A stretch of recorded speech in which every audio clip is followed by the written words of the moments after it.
Hello বন্ধুরা, মোহনার দিকের আরও একটি নতুন ব্লগে তোমাদেরকে অনেক অনেক স্বাগত। আর আজ একটা খুবই সাধারণ বড়ার রেসিপি তোমাদের সাথে শেয়ার করছি। আর সেটা হচ্ছে মোচার বড়া। তো মোচার বড়া কিংবা মোচার পকোড়া যেটা খুশি বলতে পারো। তো খুবই একটা সাধারণ রেসিপি, কিন্তু খাওয়ার সময় বুঝতে পারবে এটা বানালে যে কীরকম অসাধারণ লাগে। তো দেখো আমি কীভাবে বানাচ্ছি। প্রথমে আমি দেখো মোচাটাকে একটুখানি অল্প নুন দিয়ে জল দিয়ে একটু ভাপিয়ে নিয়েছি, যাতে কাঁচা না থাকে, মানে বড়াটা ভাজার সময়। তারপর এর মধ্যে দিয়ে দিয়েছি নুন, হলুদ গুঁড়ো, খুব বেশি কিছু দিতে লাগবে না। আর এখানে দিয়েছি লঙ্কার গুঁড়ো, আর এখানে আমি দেখো একটুখানি আদা রসুন আর একটু জিরে বাটা একসাথে বেটে নিয়েছি, সেটা দিয়ে দিয়েছি। আর দিয়ে দিয়েছি এখানে বেসনটা যার যেরকম মোচা পরিমাণ হবে সে সেরকম দেবে।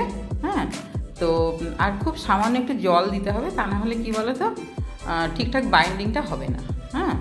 তো সবসময় মোচার তরকারি খেতে তো ভালো লাগে না, সেই জন্য মোচার যদি এইভাবে পকোড়া বানিয়ে নেওয়া যায় তাহলে কিন্তু ভাতের সাথে গরম গরম খেতে কিন্তু অসাধারণ হয়।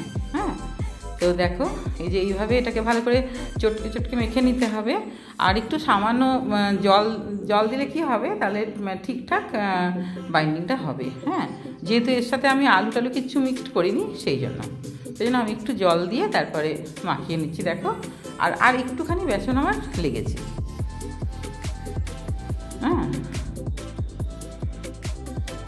তবে খুব বেশি বেসন কিন্তু এখানে দেওয়া যাবে না। খুব বেশি বেসন দিলে তখন কি বলো তো মোচার যে টেস্টটা সেটা নষ্ট হয়ে যাবে।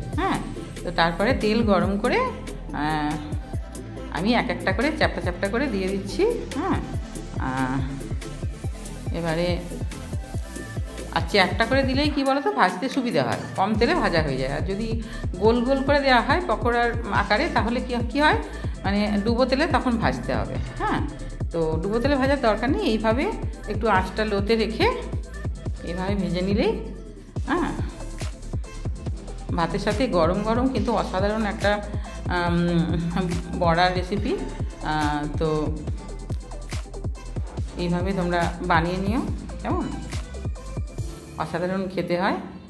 আর আমাদের বাড়িতে কি বলতো মোচাটার তরকারি মাঝে সাঝেই হয়, তো একই রকম খেতে তো সবসময় ভালো লাগে না, সেই জন্য মাঝে সাঝে আমি পকোড়াটা বানিয়ে নিই। পকোড়া বা বড়া যা খুশি বলতে পারো। তো এই যে দেখো উল্টে পাল্টে, আর আঁচটা কিন্তু একটু লোতে রেখেই ভাজতে হবে, যাতে বেশ মুচমুচে ব্যাপারটা আসে। যেহেতু আমি এখানে খাবার সোডা ইউজ করি না, আমি বাড়ির খাবারে খাবার সোডাটা ইউজ করি না। তো দেখো এটা আস্তে আস্তে ধীরে সুস্থে ভেজে নিয়েছি বলে এটা একদম মুচমুচে হয়ে গেছে, আর আওয়াজটাও কিন্তু সেরকম হচ্ছে। তো যাই হোক, তো তোমরা এইভাবে অবশ্যই একবার বানাবে।